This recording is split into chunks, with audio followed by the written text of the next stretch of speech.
we pick up where we left off as best we can. Well, I was going to say something about timings actually, because my learned junior calculated that if I was to have the same amount of time as my learned friend had yesterday, including my time yesterday, I'd be all of the morning, which obviously isn't great for the purposes of my learned friend. We've lost some time, and you know, if we have to run into the afternoon, we will do. But let's just see how we do. I'm grateful, my lord. Just briefly, Your Lordship, Lord Justice, Nugee asked me about whether or not there were any examples of references to JNFX in payments that came from non-JNFX banks. Those instructing me pointed out there is at least one.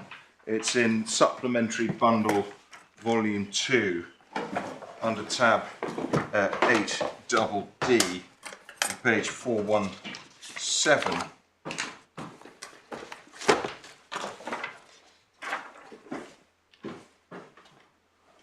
And so here we're in the multi-choice standard chartered bank account, and you can see below the lower hole punch on the 13th of January 2021, the payment came in from Yellow Card Financial LLC, but you see the ref, account JNFX Ltd, 75 King William Street. Thank you. So there is at least one, but there were others that I took the court below too. And just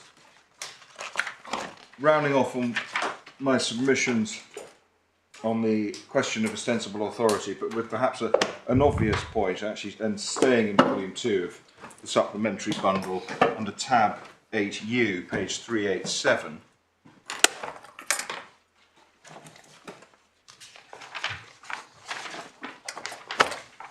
And it's just because it's an example of the footer. Your Lordships have doubtless got the somewhat obvious point that I think in its penultimate or just before the penultimate sentence it says in terms this material is by a representative of JNFX Limited.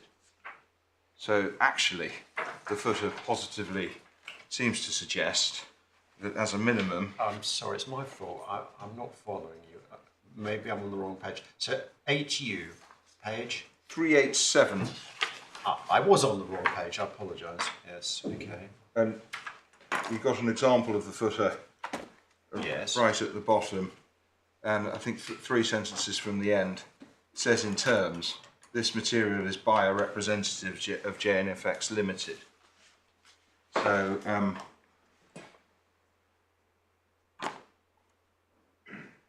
right. It tends to suggest... It goes on to say it's for information purposes only. Well, I take that on board. All I'm saying really is that that's quite a key indicator that anyone who might bother to read this isn't necessarily going to be put on inquiry that this person is not an agent or representative of JNFX, quite the opposite. Yeah. And like so much small print, it really discourages one from looking at it. Once you do look at it, you end up more confused than when you started. Indeed, and I light on that example not least because you see over the page at 386 all of the other directors being involved in the communications. So again, even where the footer is present, you've got the overriding indication to Mr. Giwa that Mr. Mervyn is well authorised by JNFX to broker these exchange transactions from Nairas to dollars. So that's all I... Do you accept that in order... I think it's common ground, but in order for you to succeed on deceit, you need to show that Mr. Mervyn had the ostensible authority of JNFX to act for JNFX Limited. Indeed. Do you accept that he had to have ostensible authority to commit JNFX Limited to transactions, to contracts? That's the ostensible, rather than just to give information. Yes. Yes. I mean, that's our pleaded case that I took your lordship to just before. Yes. Yes. Okay. Thank you. But you know, I make no bones about saying that's well established. Yes. And No, I understood. So, unless your lordships have further inquiries, I propose to move on to another ground of appeal. and that's ground 5, the terms and conditions, and again that follows on to a certain extent by some of the evidence I took your lordships through yesterday. Well, there was one point which you may be dealing with somewhere else, which is, it was suggested by Miss Addy, and this was suggested below, I think, that when the directors gave confirmations and things, there was an alternative construction of the emails, which was they were confirming they would process the payments once they received money into an account.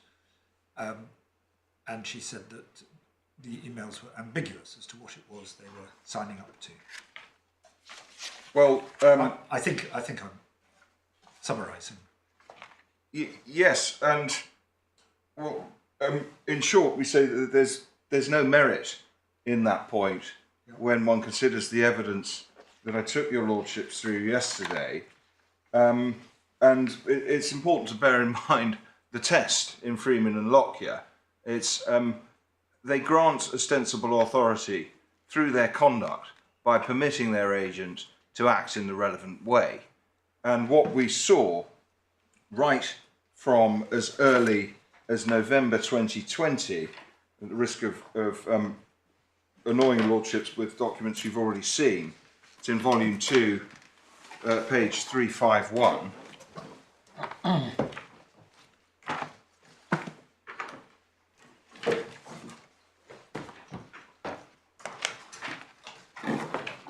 And 352 is where the chain starts.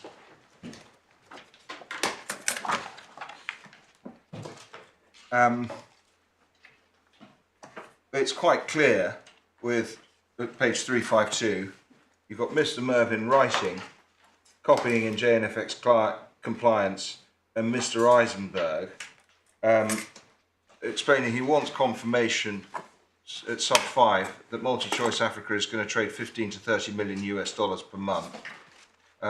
Sub 6 makes clear that the expectation is that that's going to happen by trading currencies from various countries in Africa.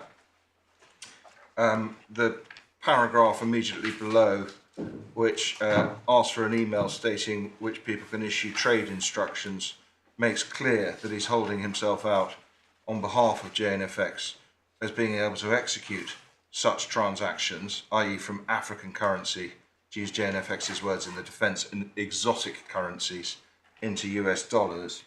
And moreover, he attaches a copy of a contract. So JNFX, through its compliance department and its directors, is by their conduct representing that he has authority to bind JNFX into exactly such currency exchange transactions, not just for the US dollar leg at all. And we don't have that contract. We don't. And we see at 351 the confirmations come in directly to Mr. Giwa, who then forwards them on to all and sundry at JNFX at the top of the page. So that's the start, which is a crystal clear representation in the relevant Freeman and Lockyer sense that Mr. Mervyn is well equipped to bind JNFX into trades for exotic currencies from Africa into dollars. And then I took your lordships through multiple examples of them exhibiting the same conduct and not putting Mr. Giwa right in his understanding that what's at stake are exchanges of Naira going to JNFX for dollars. And again, at the risk of repetition, we saw that at page 361.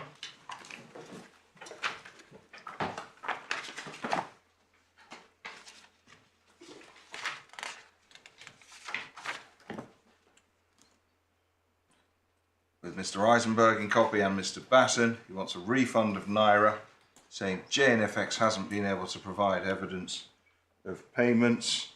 369.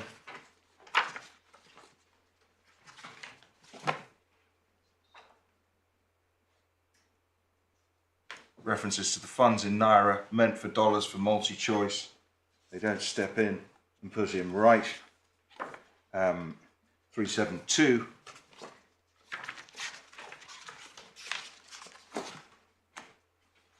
Mr. Mervyn confirming that there's a pending order at the bottom. This is one that didn't happen, but for $30 million against NGN, that's Naira. Copying in Mrs. Green and Eisenberg. Again, by their conduct, they are representing that this is the kind of transaction that Mr. Mervyn can do on behalf of JNFX. 375.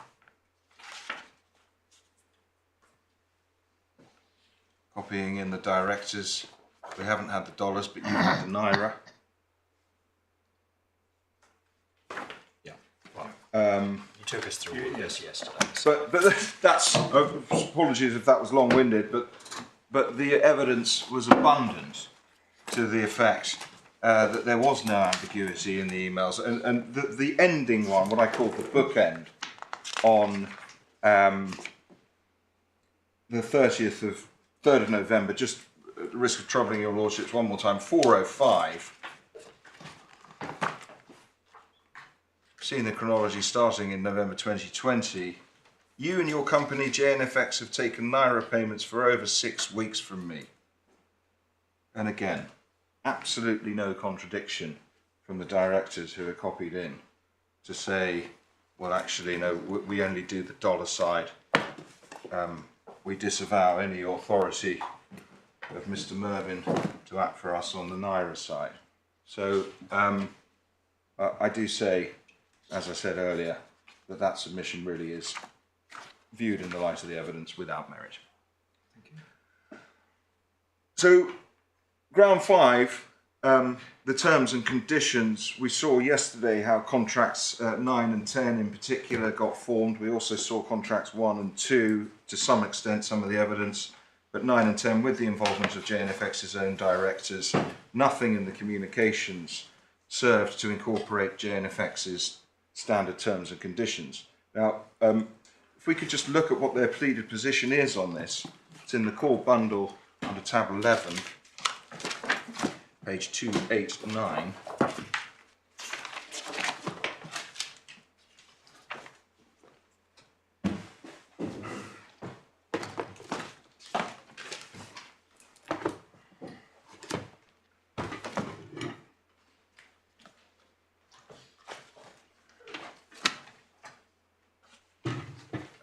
There's 2 limbs at 30.1 and 30.2. Paragraph 30.1 effectively tries to assert that there was incorporation by reference because there was a reference on the footers to JNFX's website, which in turn had somewhere on it the terms and conditions. And then the alternative case is at 30.2 that really it's through a course of dealing that these terms and conditions came to apply. Now, sorry, my gown's got caught in a chair.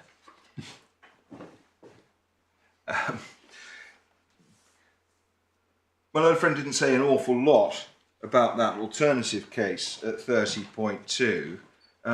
We say, and we've said in our skeleton argument, that it's effectively hopeless because what was actually happening in the parties' course of dealing ran contrary to those terms and conditions, and in particular, all the payments went to accounts that were not in JNFX's name. And what they rely on, if one moves on in their defence to paragraph 31.4, and that was being relied upon yesterday by my learned friend in particular, is that provision at clause 11 of their standard terms, which says that the bank account has to be in the name of JNFX. But of course, the bank account to which Naira was transferred was never in the name of JNFX, yet there's no dispute but that multiple transactions were eventually honoured, including some $18 odd million worth from accounts in JNFX's own name. So again, we've seen in relation to contracts 9 and 10 how JNFX's directors were involved in effectively adopting those transactions as JNFX's own, and how Mr. Giwa asked for his Naira back. And there's no realistic dispute that those contracts which they adopted began with Naira payments to the Frontier Financial account, in Mr. Mervin's name. Again, we see that at page 232 of the core bundle under tab 9. That's the annex to our pleading. All the payments to the Gulf Island Petroleum Limited is a Mr. Giwa vehicle going into the Frontier Financial account. And there's no realistic dispute, but that all exchange transactions were concluded on essentially the same basis. So we say it's just not tenable to suggest that standard terms and conditions incorporated through a course of dealing can apply when the course of dealing demonstrably ran contrary to those self-same terms. Moving on to the point at paragraph 30.1, it's said that, well, as you can see, that there's an incorporation because of the email footers. We do say, first of all, that's obviously bad in law. Much more is required to effect an incorporation of terms and conditions by reference. If one looks briefly back at tab 2C of the core bundle, page 91,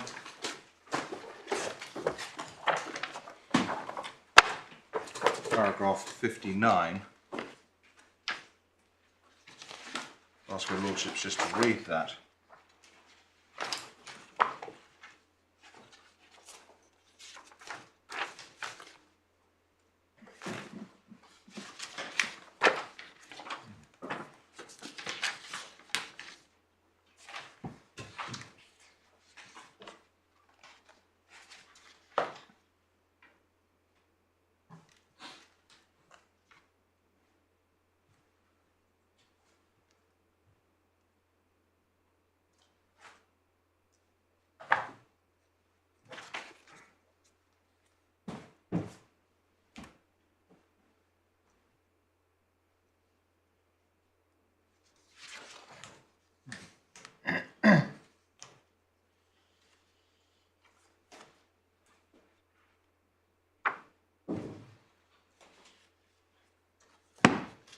So we took the learned deputy through all of the same authorities. There's been no challenge to that essential analysis at any time.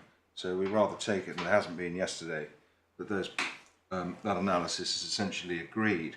And you see that voiced in effect in my learned friend's own skeleton under tab 2D, just the next tab. One goes to page 91. Apologies. Page 115.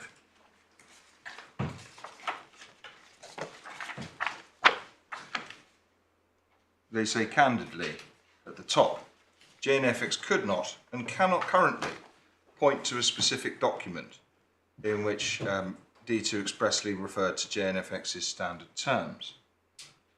And one has to bear in mind that we bring a case where we're not saying any standard terms apply, so it's their positive case that their terms and conditions applied.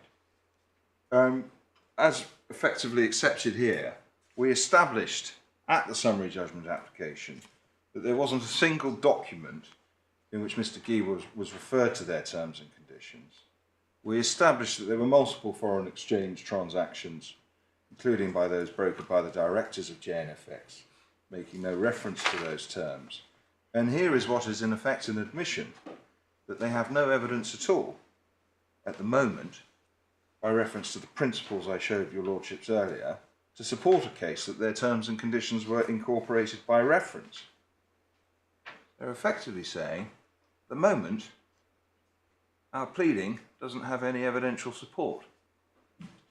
And yet they want to rock up at trial and find out if it might do then. That's not how one pleads.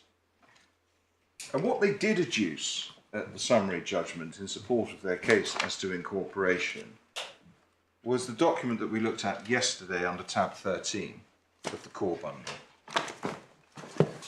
page 321. Sorry, it's tab 12.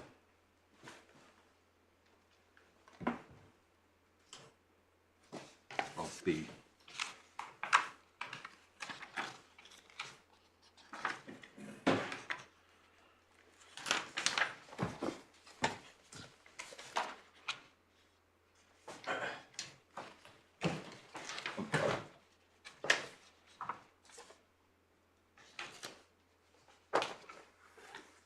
So I'm not going to echo back to your Lordship's, Lord Justice Arnold's observations on this document, but we do respectfully adopt them. But just in case the facts as to how this document was relied upon below are not clear to your Lordships, I'll ask you at this stage just to note the internal reference page 13 at page 321, that's the number in the middle. And then you pull up the supplementary bundle, volume 1, and go to tab 5B, page 284.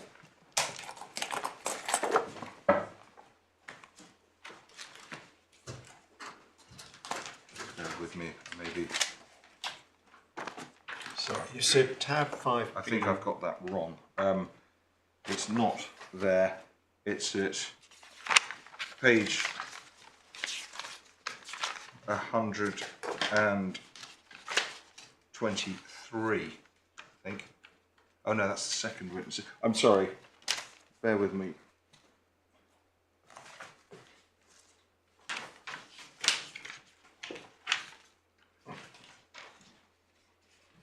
No, sorry, it is page 284, but it's under tab 6C.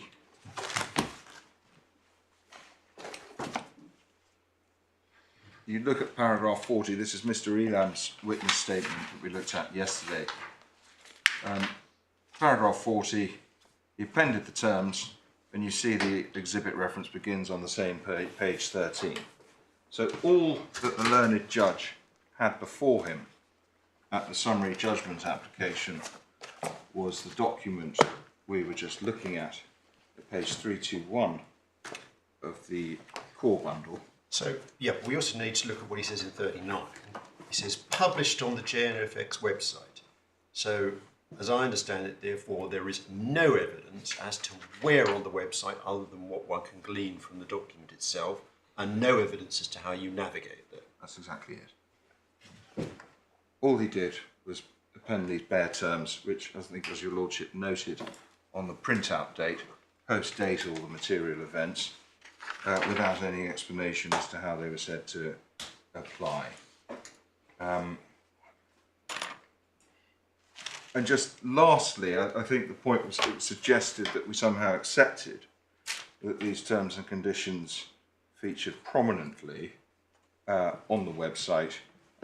We say that's scarcely a fair interpretation of our pleading, and if one pulls up supplementary bundle, volume 2, tab 1, volume, 1, tab 1B, page 28.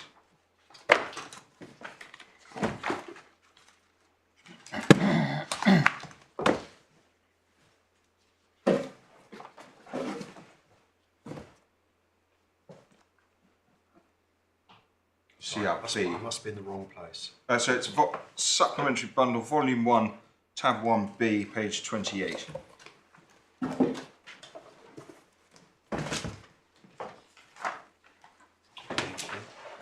And you see our pleaded reply at paragraph 13, in particular 13.1.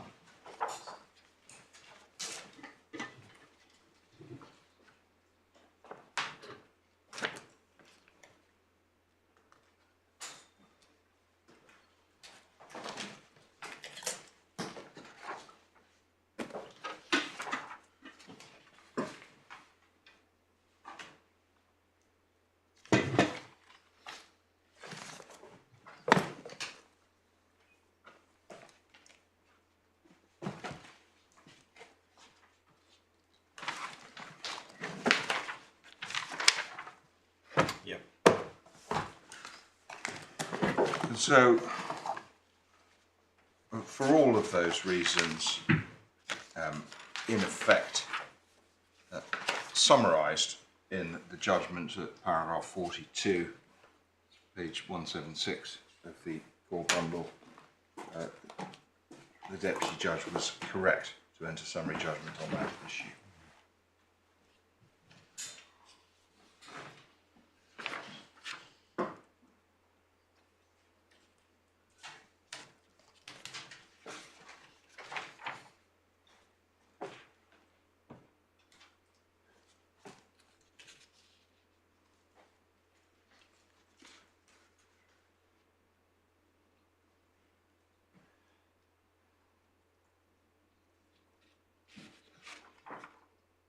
So that's it for ground 5, and again, unless your lordships have further points for me. From there I move to ground 1, which is the question of whether or not it was available to the judge to find that the use representation was made. And just at the outset, your lordships have got the point, because I've made it with no subtlety at least a couple of times yesterday, that they bring no equivalent challenge to the judge's finding that the other representation, the payment representation, was made. And so perhaps the key point to note at the outset, not least given the time, is that this ground is not going to lead to any overturning of the decision below unless they succeed also on ground 2 regarding the falsity of both representations. And that's not just me saying that. If one pulls up the grounds of appeal, which are really the originating summons in this jurisdiction, originating summons, it's in Core Bundle tab 1, page 19.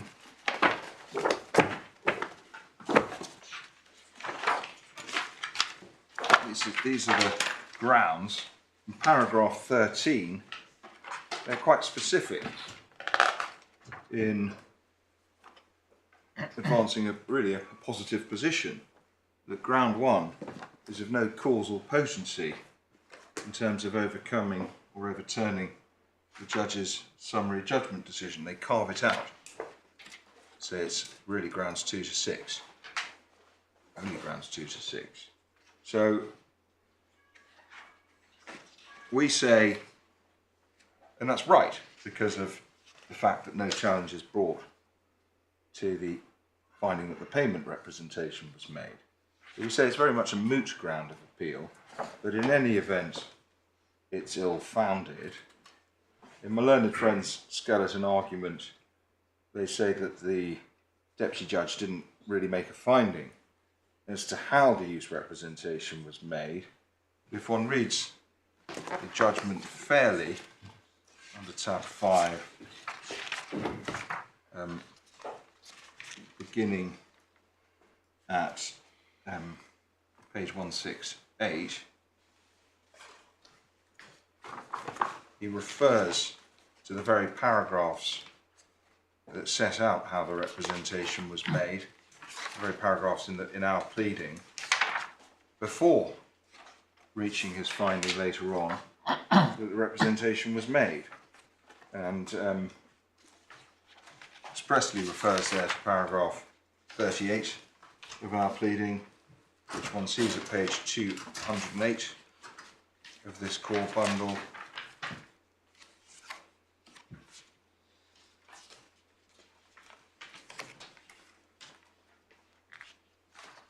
Refers to the subsequent paragraphs.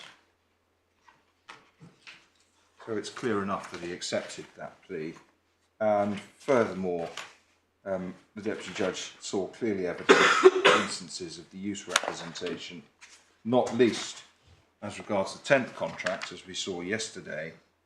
And just pulling up briefly tab 8U in the second supplementary bundle.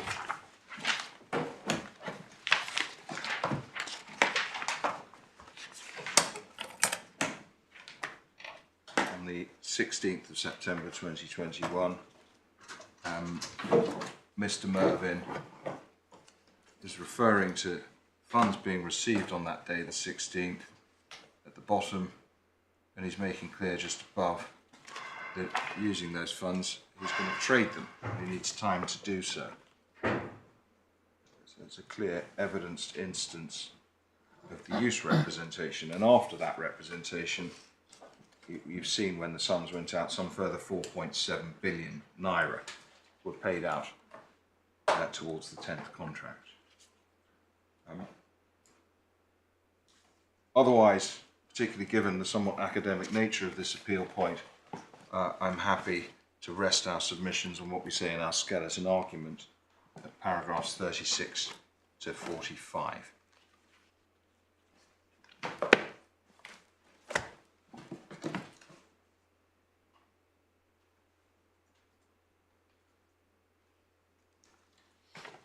to move on to ground 2, and the question of whether there was sufficient basis for the learned deputy judge to hold that there was no realistic prospect of demonstrating that the relevant representations were not false.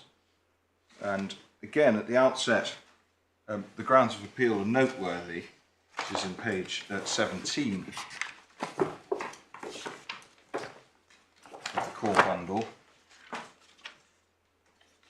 for advancing the alternative ground. It's essentially two sub-grounds. The alternative ground that carves out the 10th contract from this ground of appeal, and in my submission really that gives tacit recognition to the fact that Mr. Giwa's case on the 10th contract is very hard indeed to assail in any meaningful way. My learned friend quite rightly accepted yesterday that the 10th contract does fall to be treated differently in its analysis than the other contracts, and we respectfully agree with that and say right now that whatever else may happen here, there is no basis for touching the essential finding that there was dishonesty regarding contract number 10, and nor the ultimate finding that JNFX should be responsible for the quantum of that, the Naira transferred under that contract. And just to take your lordships through the reasons why we say this, point 1 is there is very clear evidence of the relevant representations having been made in relation to that contract. We've just seen one regarding the use representation, examples of the payment representation as seen in the supplementary bundle in the second volume. I'm sure we saw them yesterday, but page 384 under tab 8T. Mr. Mervyn at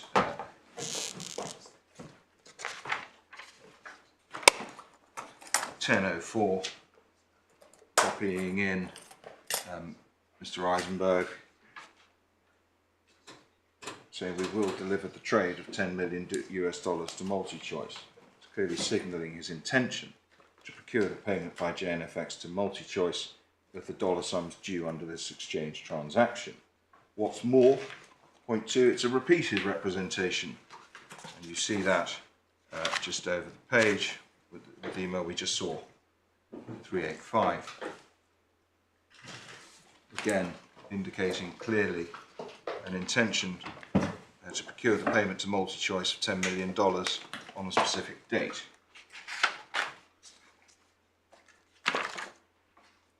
Point 3, reliance is beyond question.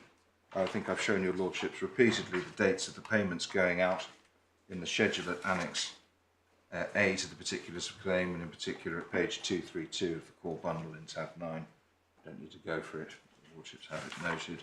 And as I said to your lordships yesterday, the court had the bank statements supporting those payments out before it at the summary judgment application. And so by the same token, there was no realistic dispute about what Naira sums had gone out so as to result in the agreed payment of $10 million. It was the ones showing in those statements and in that schedule. 4, and this is the item I need to spend the most time on, the inference of dishonesty was realistically, in relation to the 10th contract, realistically not possible to rebut. And various of these points go to other contracts too. But I'll keep my focus in the first instance on the 10th contract. And just pulling up our pleading as a reference point, which the learned judge went through at page 209 of the core bundle, paragraph 41. Points, paragraphs 41.1 and 41.2. The first point is the whole lot disappeared.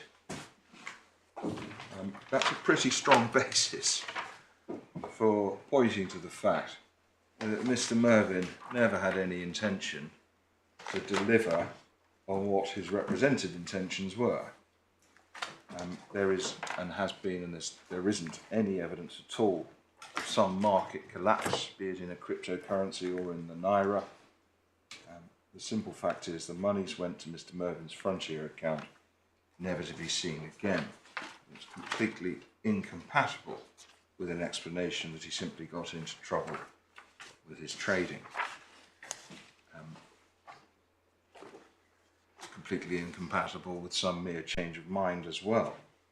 And these were obviously not the only points, but it's fair to say that on a fair reading of the judgment, where the learned judge addresses these points, I think it's at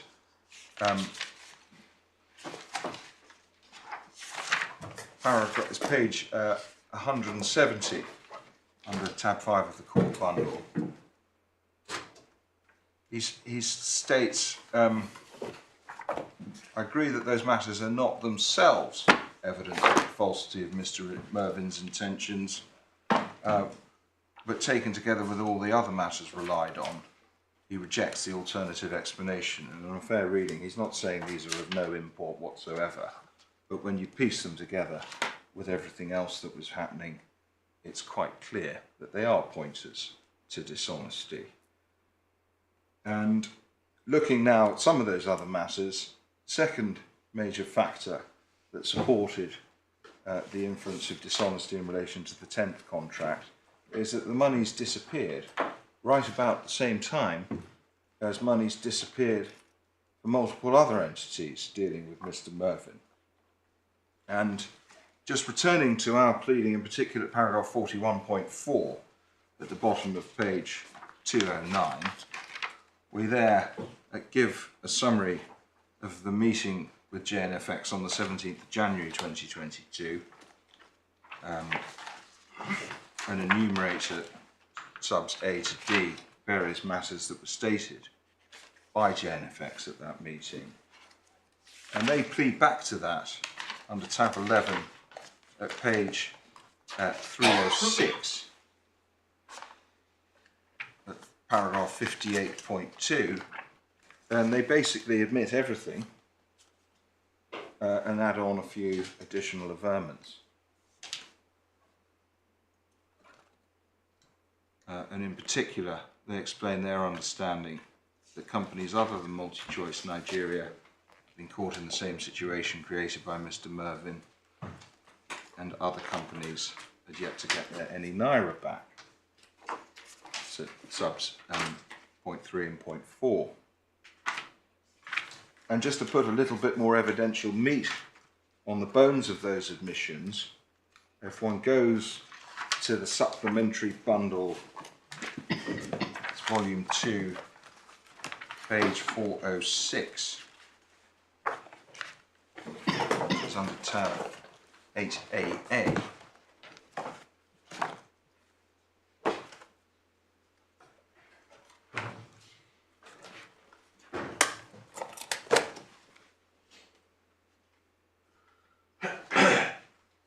You see there Mr. Giwa writing to Mr. Green, explaining that a $2.5 million payment to Delphinus had been due for over 6 weeks. So they'd been out, Delphinus, to the tune of $2.5 million from at least about mid-September. And we saw yesterday in the Greenavate pleading, and just for your Lordship's reference, we don't need to see it again, but it's page 574 of the supplementary bundle, paragraph 19, that some $1 million worth of naira were turned over to Mr. Mervyn at the end of August of the same year, which they never saw anything back on. And we know, it's publicly available information, there's at least another extant claim against JNFX, one can see on the case file, relating to Mr. Mervyn's activities. So that's some of the substance underlying JNFX's own positively averred case at paragraph 58 of its pleading. But it's a pretty strong inference. If multiple entities are getting, in colloquial language, done over by Mr. Mervyn right about the same time that Mr. Giwa and MultiChoice got done over to the tune of 10 million, that his intentions at that time were dishonest. The next major factor, and it's addressed at 41.8 of our pleading, was that the question of fake telexes. And we saw in the supplemental bundle, pages 388 at 389, that Mr. Mervyn had sent fake telexes in relation to the 10th contract. And just to put the timing on them, I'm not sure we saw this yesterday, it's in supplementary bundle 2 at page 386.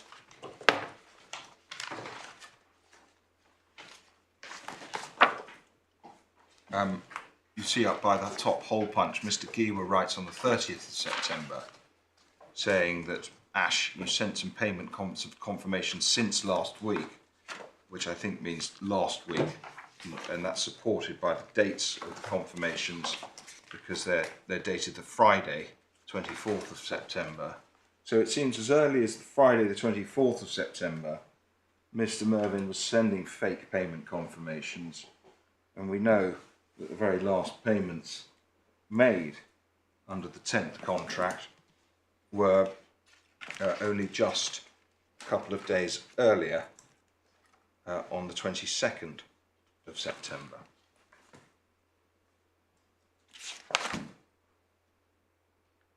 So pretty strong inference if you're sending dishonest payment confirmations that your conduct generally at that time is dishonest.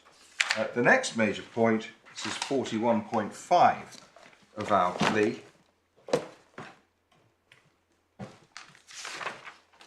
Back at page 210, was the fact that JNFX itself had reached the conclusion that fraud was afoot in Mr. Mervyn's conduct.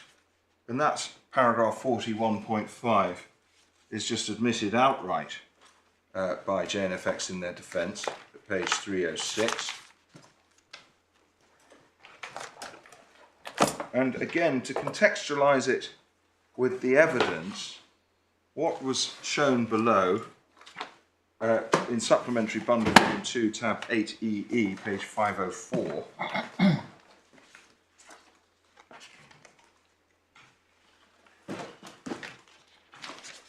firstly, this, now we're in a WhatsApp exchange, and you see at the bottom there, I think you saw it with my learned friend submissions, you've seen it now in this witness statement that my learned friend handed up today, that on the 19th of November, Mr. Mervyn was telling Mr. Giwa that JNFX had taken a statement from him. It's a big mess, etc.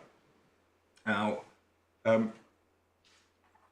certain amount of play was made about this by me at the summary judgment application.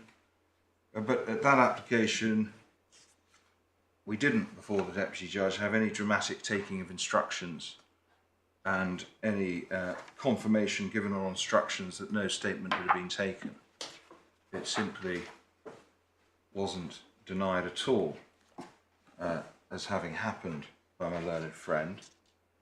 I take on board, nor did he admit it, but he didn't challenge it as an event that happened.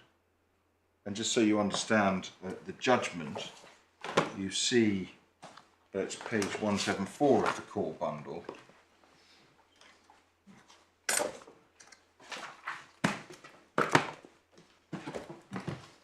Page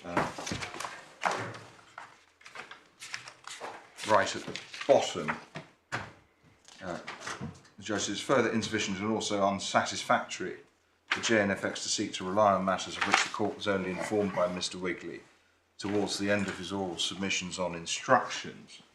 Just so your lordships know what's going on there. Sorry, can you give me the paragraph again? So page paragraph 36. Thank you. Bottom of page one, right at the bottom of 174 and then over the page.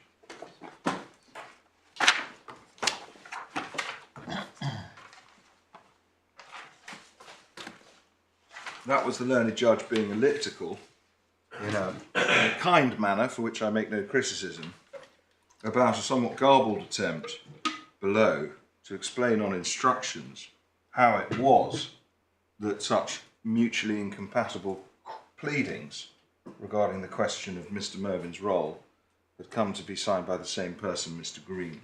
So that's an elliptical reference to the Greenovate pleadings. But just dealing with this statement that's been handed up today, your lordships have already seen that there's very good cause to be suspect and circumspect about relying on any say-so of JNFX's directors. But just looking at the realities here, even if it's technically correct that they didn't take a statement, is it really JNFX's position that they didn't seek to interview or grill Mr. Mervyn in some way about what on earth had been going on? They must have done, unless they were in on it, and we haven't the evidence to say they were. And it's a point I'll come back to, but it's really because of the very heavy reliance which JNFX placed at the summary judgment stage on its denial of Mr. Mervyn's ostensible authority, that there was and there remains a total lack of reality to its position that it doesn't really know or have any inkling about what Mr. Mervyn had been up to. And you see it in the judgment, so paragraph 13 on page 169.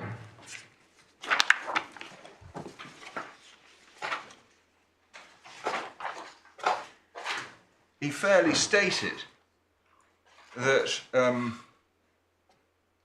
JNFX advanced no affirmative case denying Mr. Mervyn's liability in deceit. The thrust of its submissions that even if it was established, there was no realistic prospect of fixing it with liability for Mr. Mervyn's conduct.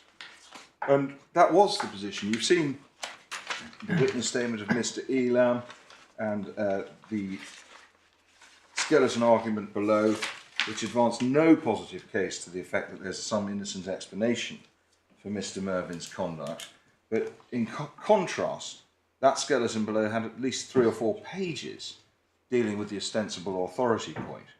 And the problem for JNFX below was, having investigated the matter as one assumes they must have, they'd already told the world that they thought Mr. Mervyn was a fraudster. And then when that was revealed at the summary judgment application through evidence, they didn't have any candid explanation at all as to why that position was now being eschewed for the first time on my learned friend's feet. But what the learned judge had in terms of actual evidence before him, if one turns up a few documents I don't think we have yet seen, firstly in volume 2, the supplementary bundle.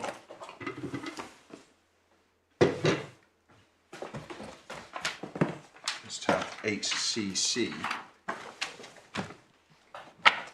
page 409.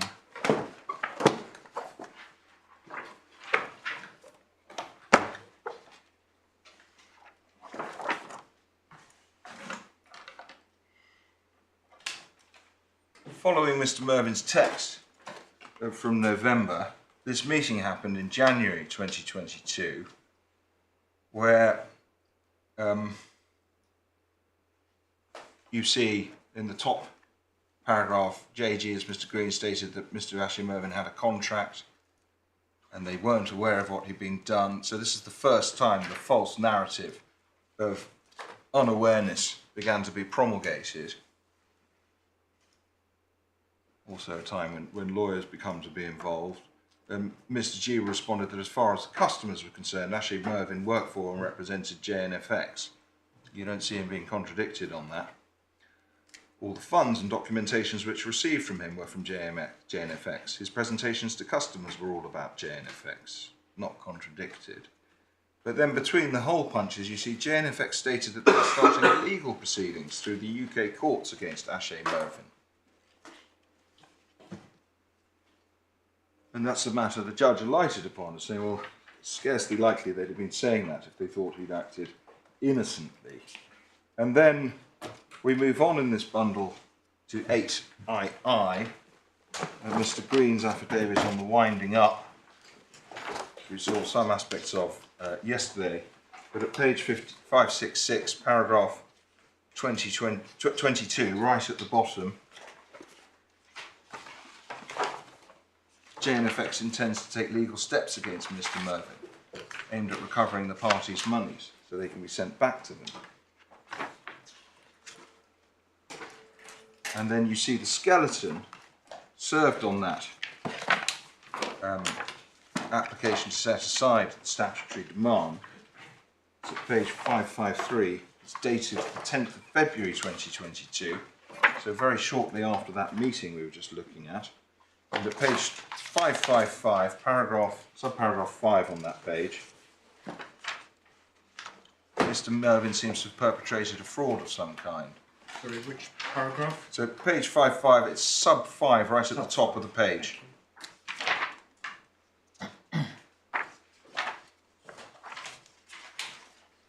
And paragraph 559, sorry, page 559, paragraph 12.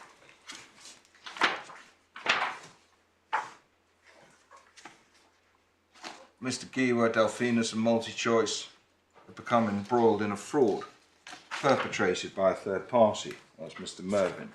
They're obviously trying to present him as a third party on bad instructions.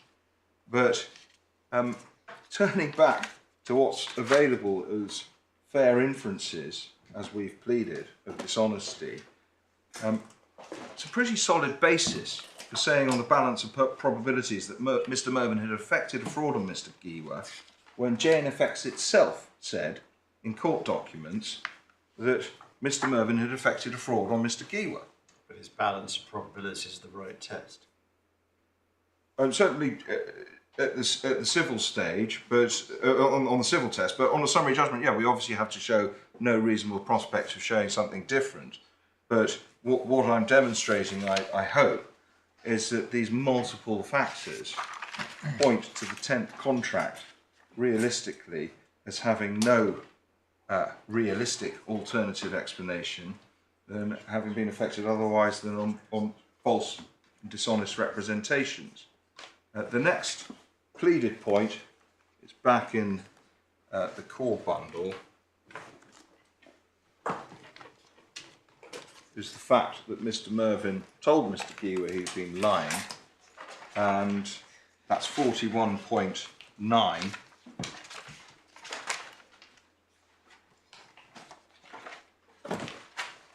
So he's admitting some dishonesty. We get the context really for what that admission relates to in the supplementary bundle. It's page 471 now, tab 8EE.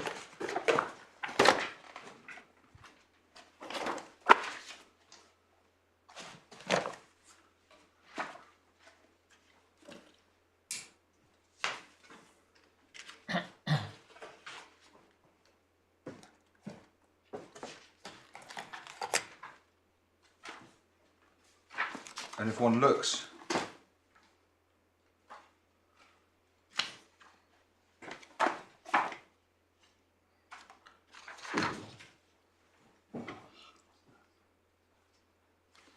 the whole page, you see by the top punch that Mr. Giwa was accusing him of Ash, this is no evidence. So he just received. Sorry.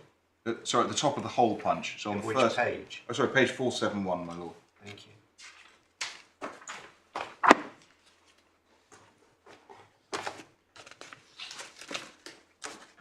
So at the top hole punch, you can see that Mr. Mervyn on the 1st of October attaches 2 photos, and then Mr. Giwa responds, "This is no evidence, you could have written all these up.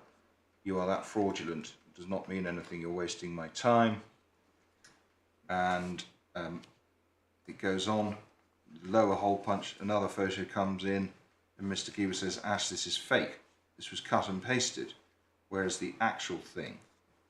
And then he sends him another photo, and it goes on. Exchange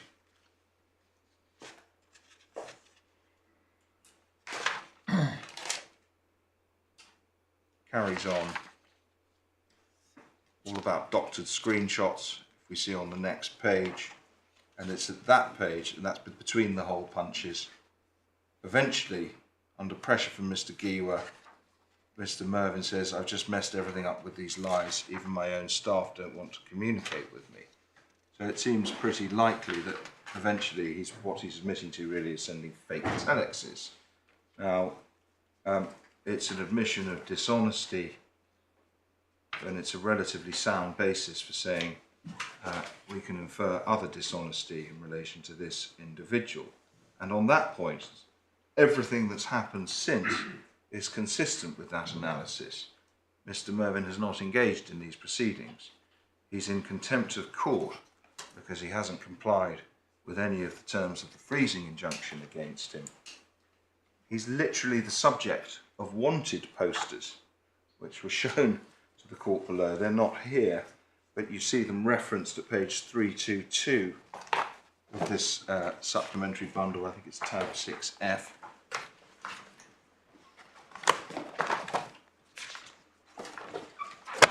That may not be the tab, but yeah, I think it's volume 1.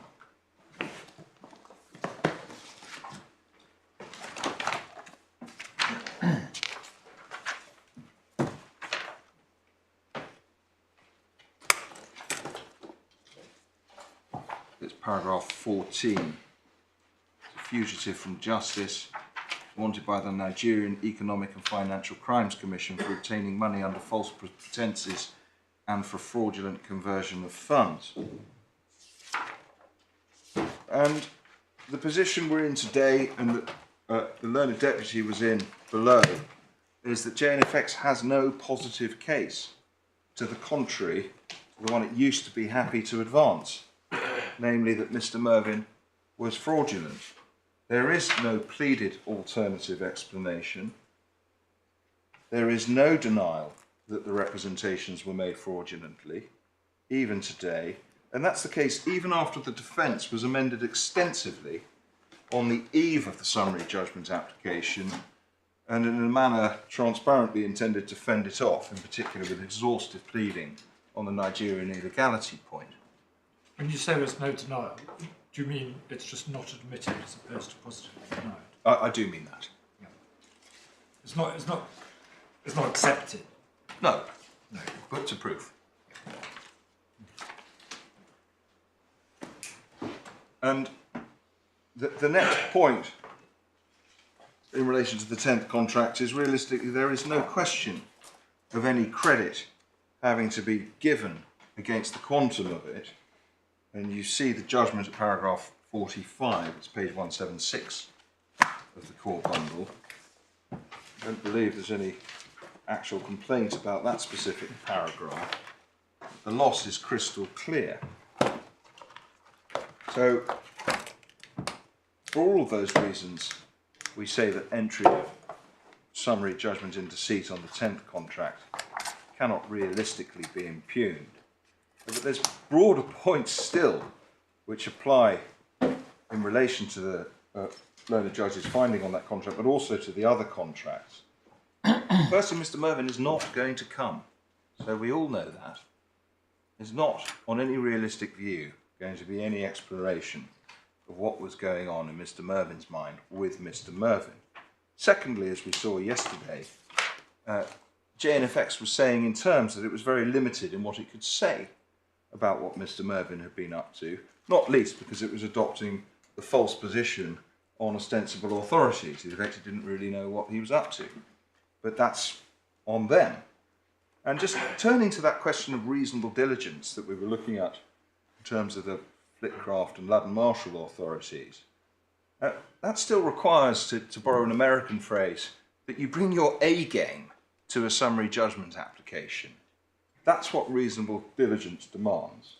And it was fair for the court to take the view that in circumstances in which JNFX had had all of this evidence delivered on a full and frank basis since October 2022, that if it had any decent evidence to rebut Mr. Giwa's case on dishonesty, it would have done so.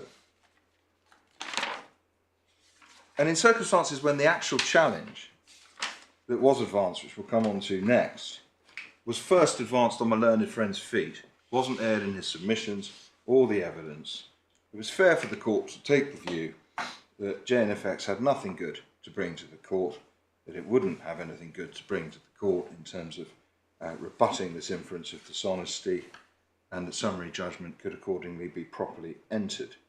And the primary attack that's been advanced here and below on the contention that dishonesty explained the shortfalls in contracts 1 to 9 and in relation to contract 10 was the idea that Mr. Mervyn may have gotten into trading difficulties.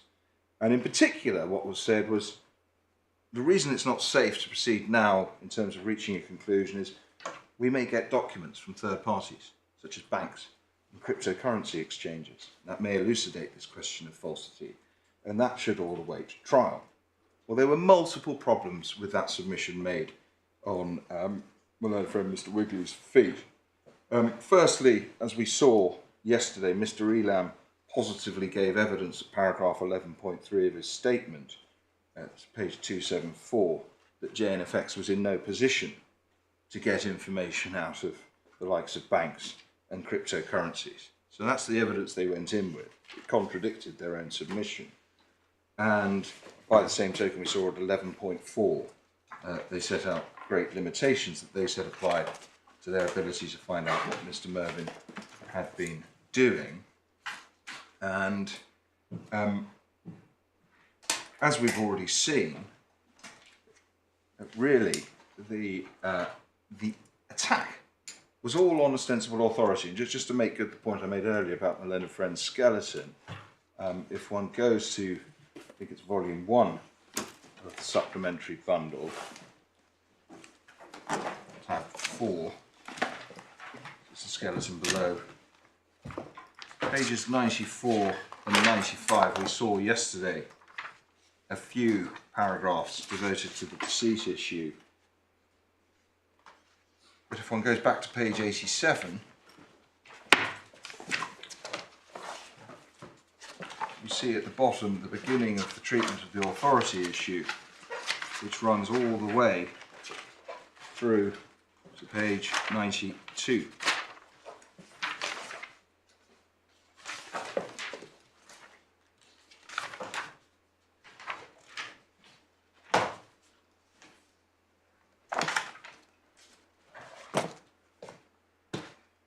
That is really how they came to defend the summary judgment application, a hopeless and misplaced and false case on ostensible authority. And what happened after my learned friend aired this explanation as to trading difficulties, we went away overnight and we dug out an authority that we see in the authorities bundle, which I'll ask your lordships to now turn up.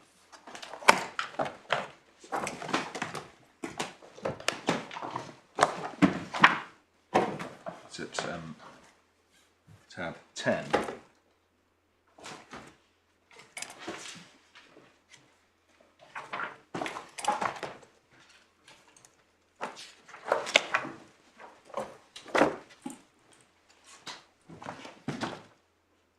And it was a recent decision in relation to the ability of third parties to get disclosure orders from banks. And that's really why we dug it out. And just to try and shortcut matters, if we go to page 389, the deputy judge in that case set out the criteria at paragraph 22 for obtaining bankers' trust relief. And of course, usually ground 1 is that the property in respect of which disclosure is sought belongs to the applicant. So already there was an unexplained oddity here as to how it was that JNFX proposed to go away and get disclosure orders when it related to money that at all times belonged to MultiChoice or its agent, Mr. Giwa. And then,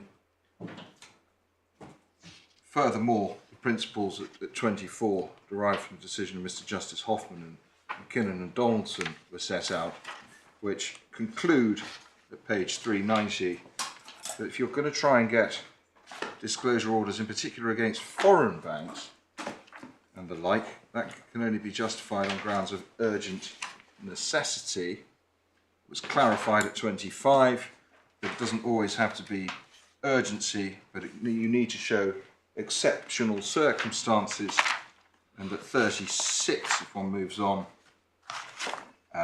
very often that exceptional circumstances where the applicant is acting in hot pursuit.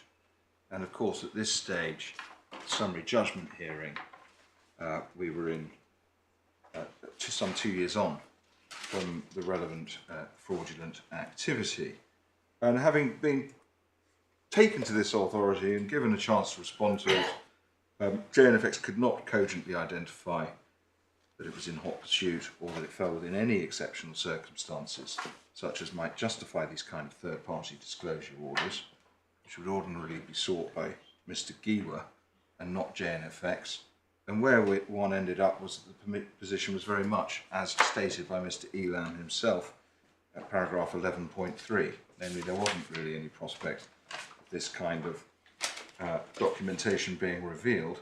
And what's more, despite having sounded the drum very loudly about this being a meaningful possibility, there still has been no application at all for any disclosure of this type. Mr. Elam, in his second witness statement in support of the fresh evidence application at paragraph 20, it's worth just briefly looking at. It's in the supplementary bundle, volume 1, tab 5B, page 118.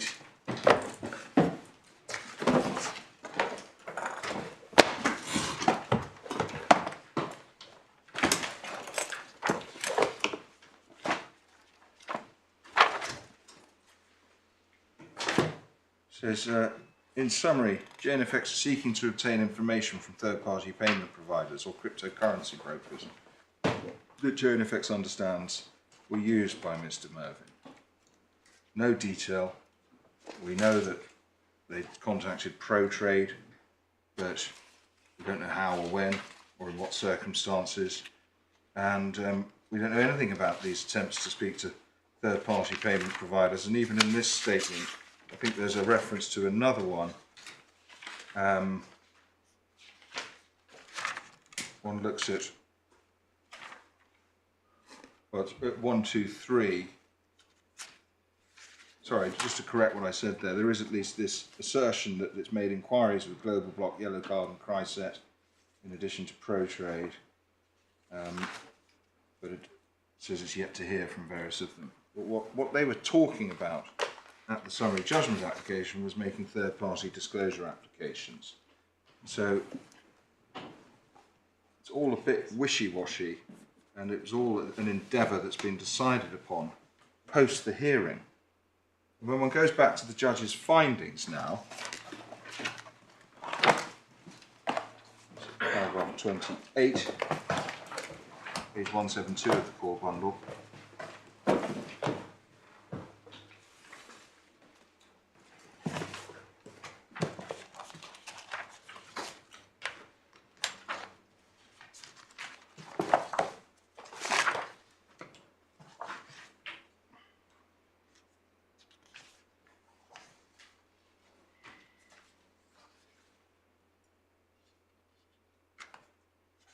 in the second half, JNFX also write inter alia on what documents it might obtain by way of third-party disclosure from the Nigerian banks with which Mr. Mervyn dealt.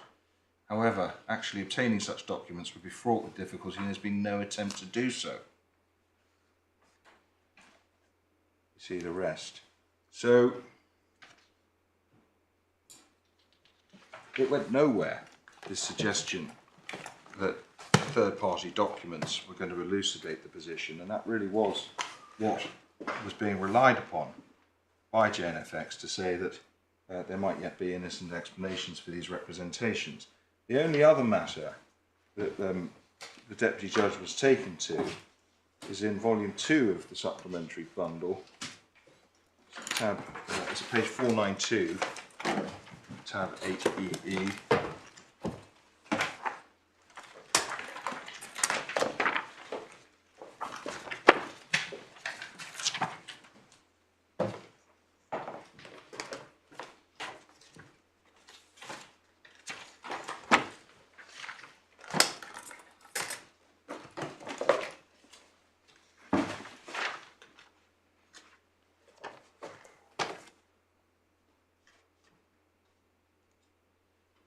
And it's just above the top hole punch, 27th of October, 11:50, 35 seconds. by the way, the issue I experience is being felt in the whole market now. But of course, this is long after the 10th contract is founded, with no monies being paid. And what we do know is that by this time, Mr. Mervyn is to run off with Greenovate and Delphinus's money, as well as who knows else's. So it's scarcely cogent evidence on a summary judgment application to say this needs to go to trial. The other problem more generally are the ones I've alighted to, namely JNFX having investigated what Mr. Mervyn had done, having committed to taking action against him, yet turning up at the summary judgment hearing, not explaining those investigations, not explaining why he was no longer saying he was a fraudster, basically staying stum, coy, the opposite of candid. And I think your junior has a note for you. I'm grateful, my lord. Yeah, and this communication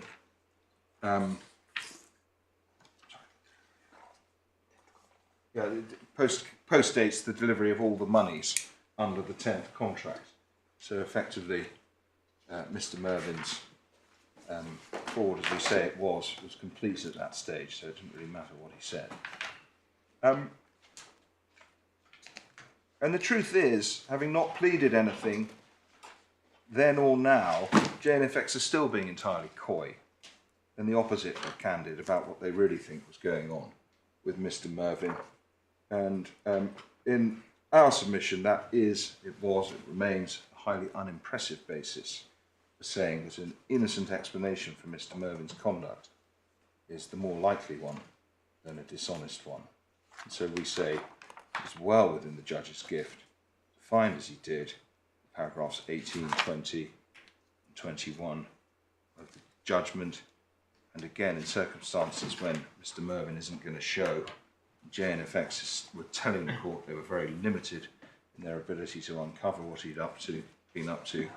His findings at paragraph 28 of the judgment were well available to him. I'm going to deal with some of my learned friend's submissions on quantum, which were also made in relation to the question of falsity when I deal with the question of the quantum ground of appeal. But I'll just deal briefly now, if I may, with the question of reliance on Mr. Mervyn's dishonesty. You've got my submissions there in relation to the 10th contract, and I've taken you through the trail of reliance. But we do say that where the judge held at paragraph 27 that really it defies common sense that for Mr. Giwa not to have relied upon these representations, he's completely right. And there's a point made in our skeleton. It's in the core bundle under tab 2E at page 138.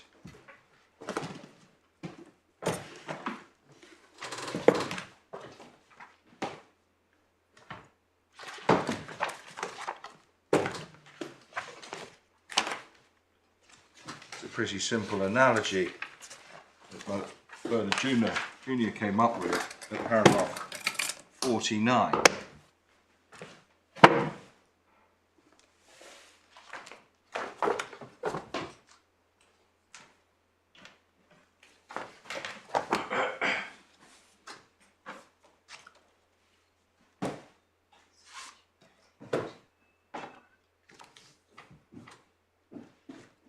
We say that is a good analogy. If you go to an entity called Jonathan and Nathan Foreign Exchange, you expect that when you deal with one of their operatives and hand over Naira, that they're representing to you by saying this is a transaction we can do, that they intend to hand you over the dollar in return. It's really no different to that. So reliance in our submission is plainly established, and in any event where deceit is established, is something akin to a presumption of reliance in any event. That's well traced throughout the authorities. And on relation to the contract, 10th contract, you've seen it's only once you get the repeated representations that the sums were transferred. So otherwise, in relation to the reliance ground, we rest on everything else we say in our skeleton, paragraphs 59 through to 51.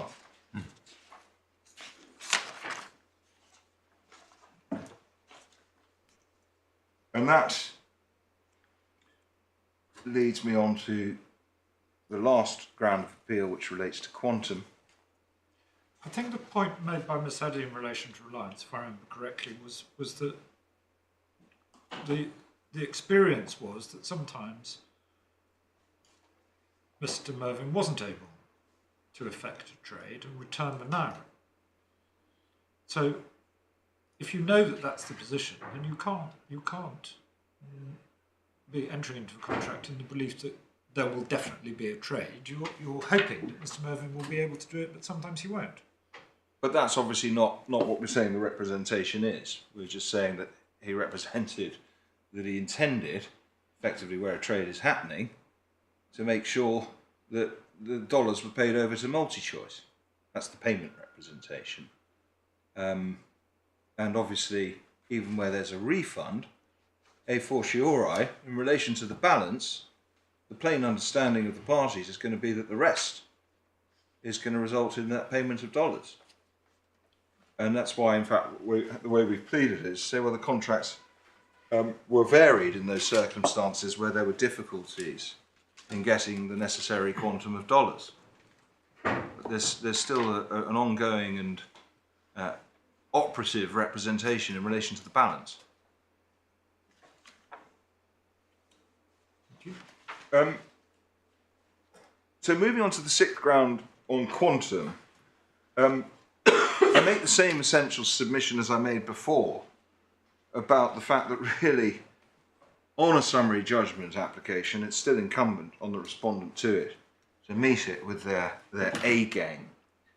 And what happened here was Mr. Giwa had set out, as my learned friend has pointed out, exhaustively his very best attempt to demonstrate how he'd worked out he was owed what he was owed, or MultiChoice was owed what he was owed. He accepted candidly any difficulties he'd faced in effecting that reconciliation. He effectively stood naked before the court as regards any imperfections. And the short point is that if JNFX wanted to pull apart that analysis, they had every opportunity to do so. And that they didn't do so is most clearly elucidated by that recent correspondence clip, which they're so keen to rely on, when you can see that the first time that they're actually engaging in a forensic manner with that narrative is April 2025. And they're lobbying in that correspondence for a credit to be given to the tune of some $1 million. But they weren't doing that at the summary judgment stage, and my learned friend candidly accepted, really, that in response to some of your lordship's questions, that these were all questions or points that could have been raised at the summary judgment stage. So it's very difficult to criticise the deputy judge for not dealing with those points at the time. And you've seen the confirmation letter where JNFX accepted that they were on the hook for at least $15 million to MultiChoice. That gives you a sort of fairly good starting platform for what they think they owe. And if one looks in the narrative, there are a couple of interesting points that do demonstrate perhaps why the judge was happy to accept the figures put forward by Mr. Giwa, notwithstanding his stated position that there may be room for argument about the accuracy of some of the sums. If one just pulls up now, please, the supplementary bundle, volume 1, tab 6A. This is Mr. Giwa's affidavit, on page 165, paragraph 70.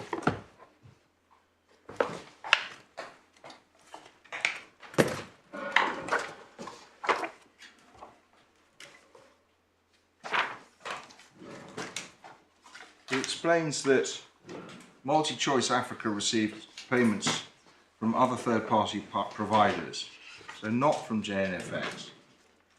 The Naira origin, which he hadn't been able to trace, to the tune of 3.7 million US dollars. And he gave full credit for those sums. And you get a bit more detail in the reconciliation narrative. I think it's at page 200 now. If one looks at paragraphs 22 and 23.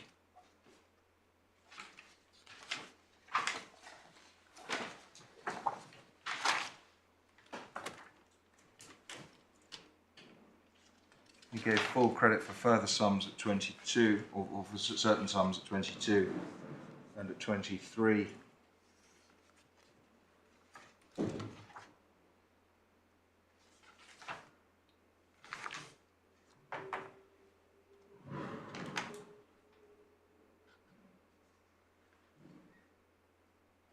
He gives credit for a figure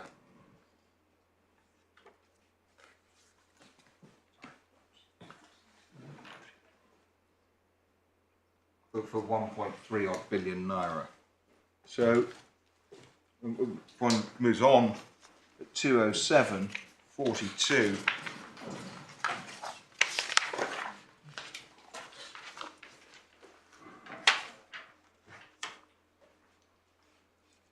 Explains he's given those credits.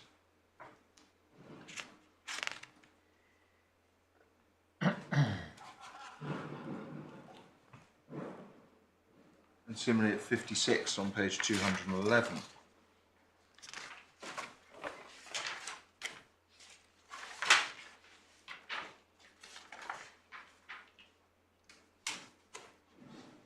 Approximately $8.1 million he gives a credit for.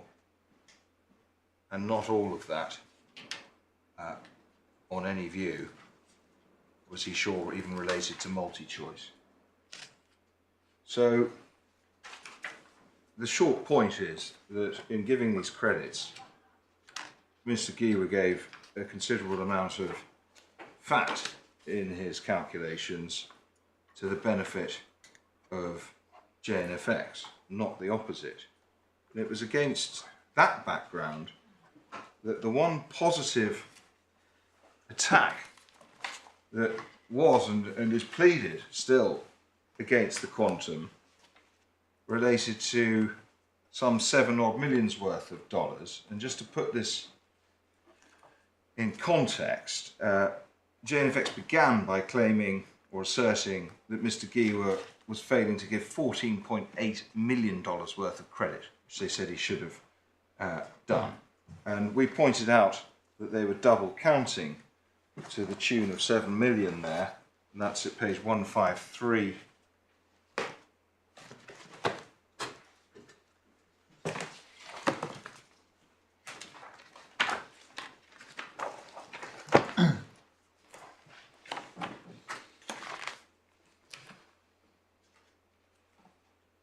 Well, we don't actually need to go that, we can just go to where they accept it. If one goes to the supplementary bundle, volume 1, tab 1A, page 22.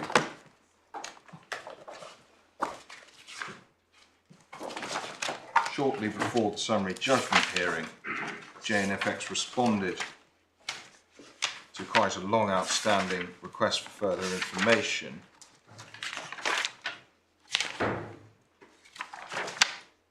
First made in May 2023, they responded in October of that year, and at page 23 you can see they admitted they double counted to the tune of 7 million.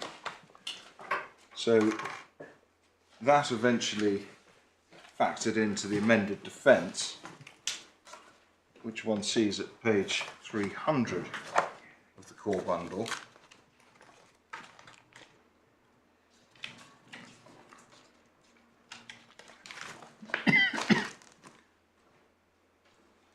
And you can see at paragraph 42.2, the sums came down from 14 odd million to 7.8 $7.801 million.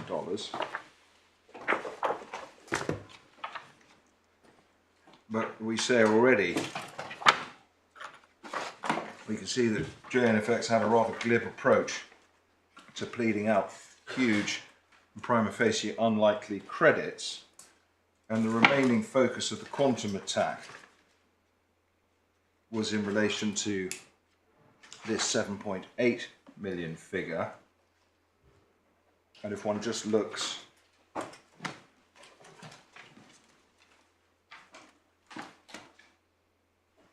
at how we pleaded to that in our reply,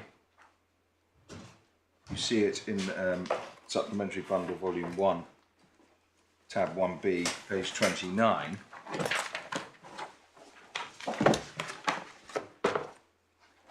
Paragraph 15.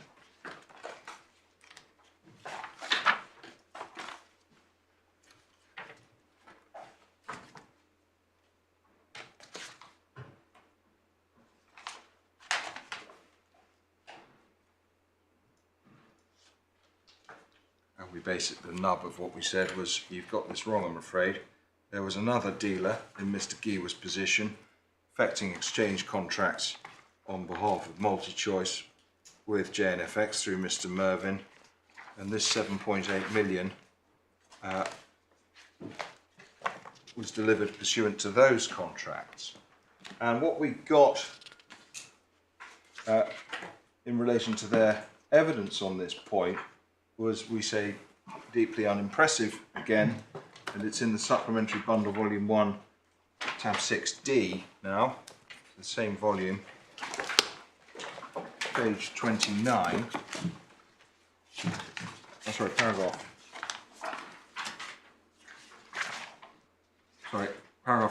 page 299, paragraphs 15 and 16, this is Mr. Green's written statement. Again, maintaining this stance, to the extent there was any agreement, it's a matter for Mr. Mervyn and not JNFX. They said they don't know anything about Miss Adioson, and that demonstrated a remarkable lack of curiosity when facing a pleaded allegation in the High Court that these contracts with Miss Adioson accounted for the missing 7.8 million, not least when, just to give your lordships an example, in the second volume of the supplementary bundle, page 357,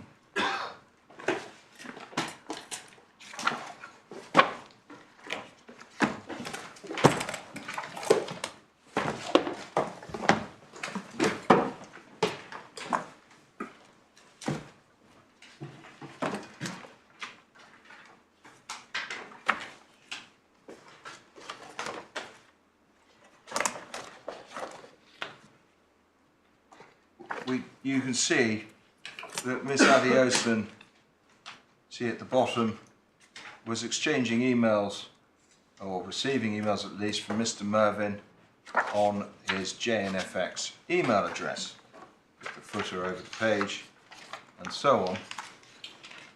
So they had emails on their systems that might have shown to them that what we were saying is correct, but both Mr. Green and Mr. Elam completely silent about any attempt they'd made to explore this matter, yet they still maintain this is a plea that's worth going to trial on. And the difficulty for them was that we adduced evidence showing that everything that we say about this was correct. And that's in Mr. Tickner's witness statement, firstly, in volume 1 of the supplementary bundle, tab 6B.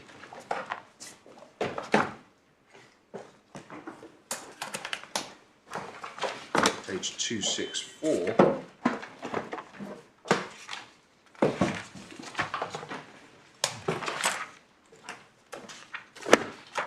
Or 263.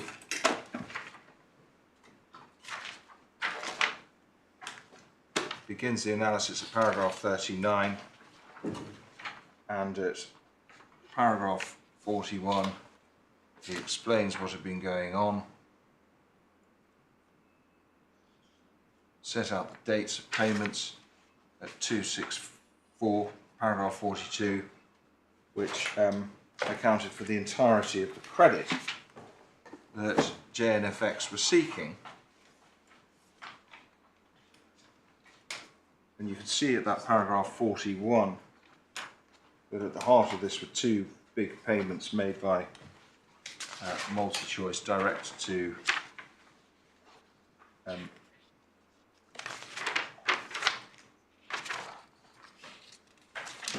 the Cham Switch account, a digital wallet in the name of JNFX Nigeria. And what's more, WhatsApp exchanges were shown to the court demonstrating that these contracts were being arranged between Mr. Mervyn and Miss Adioson. You see one at page 526 of volume 2, bundle.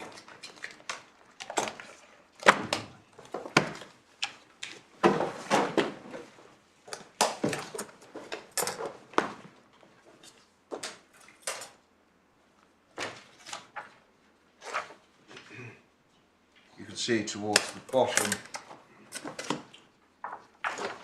14th of October, Miss Adioson saying amount paid Naira 2.3 odd billion, and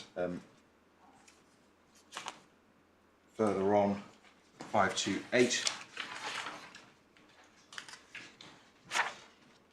Mr. Mervyn confirms receipt on the 26th. The 2.3 is in.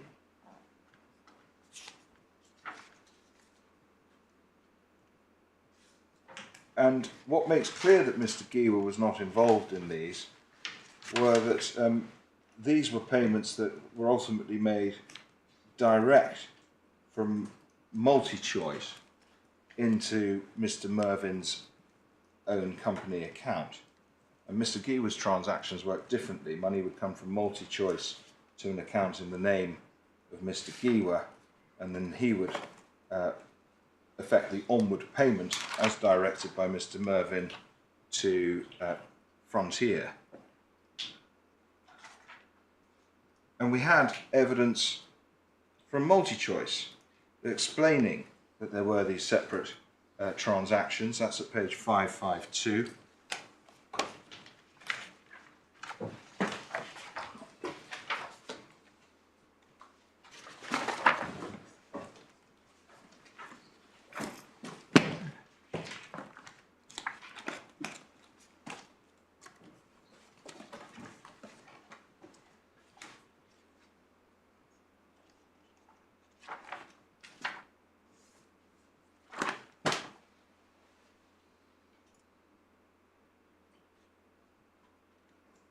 And we could show those payments. They're not before the court now.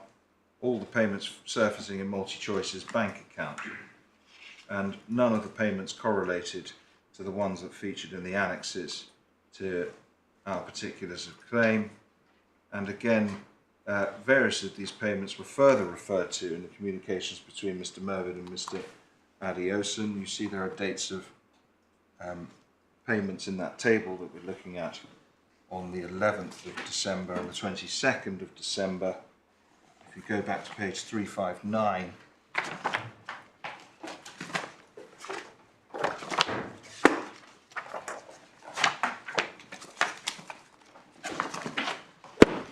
tab 8I.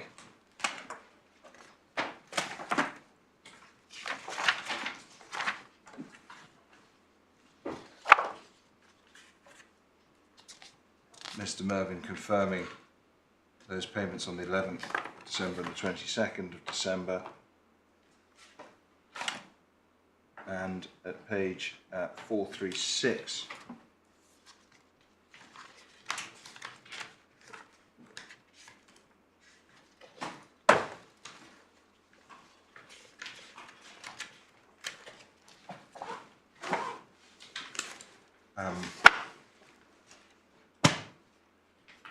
again, these are exchanges.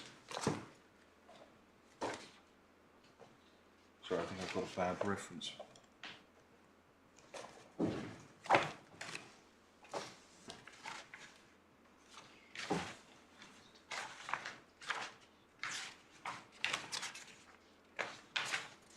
Yeah, sorry, it's page 536. The bottom of the page, Miss Adioson confirming that at least 5 million had been processed. She said 3 months to process 5 million is a shame. I'm highly disappointed in you and your company. She is at least recognising that $5 million worth had been processed. And over the page at 537, she confirmed at the bottom that a further 200,000 had been processed. So, realistically, the evidence that JNFX paid out 7.8 million for which they sought credit in this claim in relation to completely different contracts was unassailable. And if their position in their pleading is right, the magnitude of the overpayment is huge. It can't have been missed by them in the months and years till it was finally discovered in preparation for the amended defence. They'd have mentioned them immediately in the aftermath of the fallout with Mr. Giwa, and instead what they did is send the commitment letter that we see at 393. We've seen before. Let's have HW.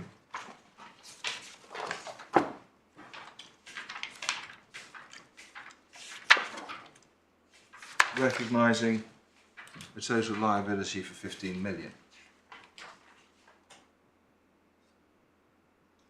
So, if we go back to the judgment,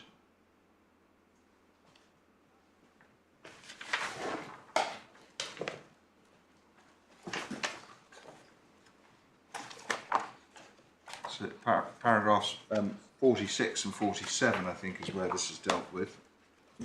Tab 5 of the core bundle.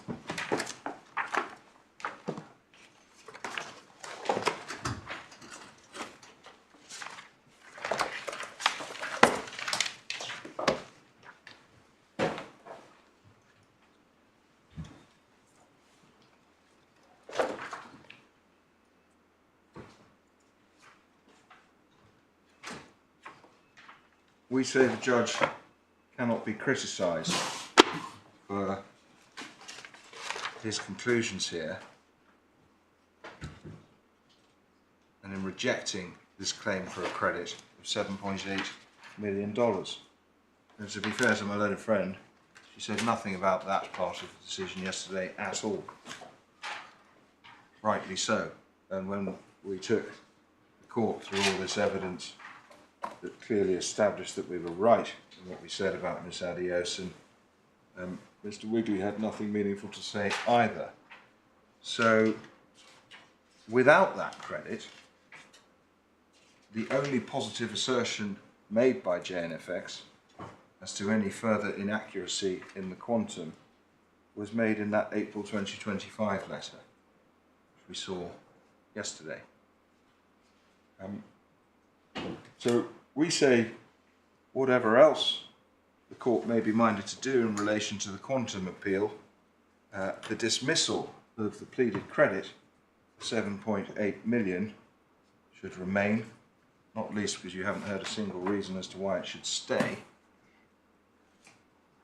And relatedly, when one steps back and looks at what the court may be minded to do, we say on any view, there is no question of any credit affecting the sums due under the 10th contract, but more realistically, there is no question of any of the quantum being significantly disturbed at an eventual trial of this matter. And I'll say, in summarising and subject to any questions your lordships may have, that my learned friend ended her submissions by saying, well, please, whatever else you may do, let there be a quantum trial. And in like manner, I'll say on behalf of my client, the great difficulty that Mr. Giwa's had in having any sensible dealing with JNFX is firstly them adhering to this ostensible authority case that makes no sensible discussion possible, because they rely on it so as to deny everything. But secondly, the findings and the grant of judgment on the 10th contract on any view we say should remain. And with that, we have enough to have a sensible discussion in due course with JNFX. All right, thank you. Any reply, Ms. Haddock? Can I, just before you sit down, can I just ask you one question? You said when we were looking at the falsity of the representations that there were two subgrounds in that ground, and one of them really went to quantum. One of them sort of carved off the 10th contract. And I understand entirely everything you say about the 10th contract. One of the points Miss Addy made about the previous 9 contracts was that there was a whole pattern of overpayments, underpayments, and so on and so forth. And in his reconciliation statement, Mr. Giwa himself said that he wasn't overly worried about that. And as I understood it, she invited us to infer that even if we were satisfied that Mr. Mervyn at some stage formed the intention, a dishonest intention, one couldn't be satisfied as to when in the story he intended to act dishonestly. And how could you say that the payment representations for the previous contracts were undoubtedly false? Do you want to add anything on that? I mean, I understand entirely your point that as long as you keep a judgment for the 10th contract, that will give you quite a lot to go on. But you're presumably trying to uphold the whole of the judgment. We are, and I've addressed my submissions as much as my learned friend did, somewhat separately in terms of 10th contract and then the other contracts. And I think, obviously you've got my submission that on the 10th contract, everything about everything that was going on at that time points to falsity in relation to Mr. Mervyn's representations for that contract. Just dealing with contracts 1 to 9, I'll just draw up, if I may, our pleading where you see the shortfalls, and it's at page 205 of the core bundle, paragraph 30.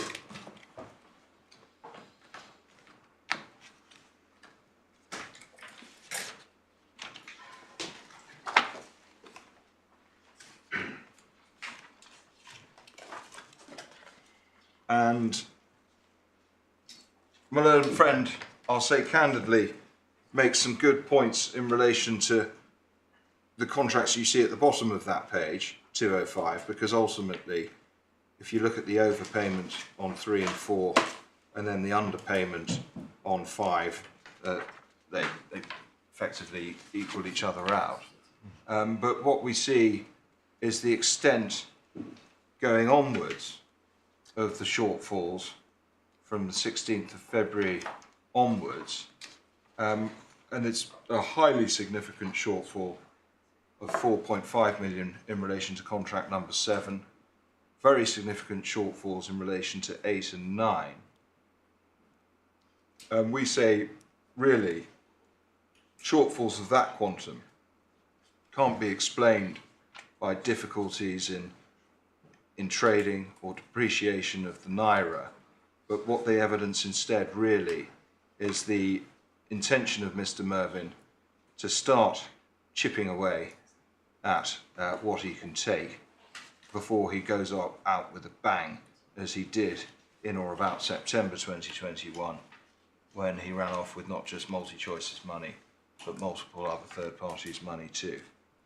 And that's really how we put it below, and I say the same now. Thank you.